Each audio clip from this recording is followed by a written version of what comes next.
इस आदमी को जानते हो? जानते ही होगे, रोवन एटकिंसन यानी मिस्टर बीन द लेजेंड। लेकिन अगर मैं तुमसे कहूँ कि इस आदमी का दिमाग जिस तरीके से काम करता है, अगर वो स्कूल और कॉलेजों में पढ़ा दिया जाए तो लोगों की आधी लाइफ की प्रॉब्लम्स अपने आप सॉल्व हो जाएगी। जी हाँ, पता है क्यों? क्योंकि ये आदमी एक बहुत ही खतरनाक स्किल के साथ पैदा हुआ है, जिसे कहते हैं लैटरल थिंकिंग।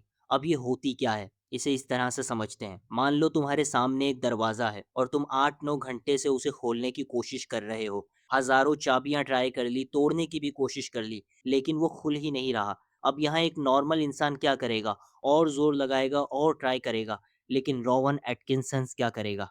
वो आधे घंटे तक कोशिश करेगा, आधे घंटे बाद थोड़ा पीछे हटेगा और सोचेगा। तब वो देखेगा कि दरवाजे के बगल में एक खिड़की भी है, जो पहले से खुली पड़ी है और वो सीधा अंदर कूद जाएगा, काम खत्म।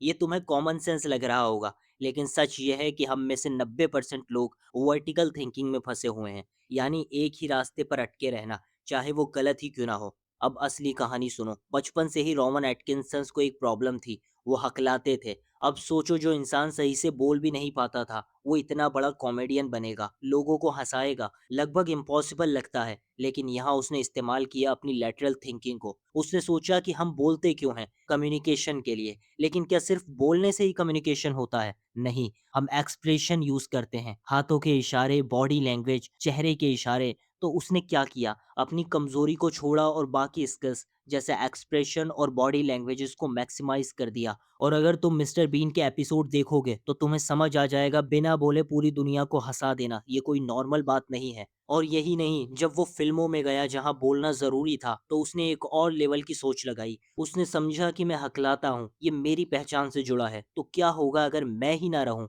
अगर मैं कोई और कैरेक्टर बन जाऊँ? और जैसे ही वो किसी और कैरेक्टर में घुसता था, उसका हकलाना लगभग गायब हो जाता था। ये एक और पावरफुल एग्ज़ाम्पल है द लैटरल थिंकिंग का।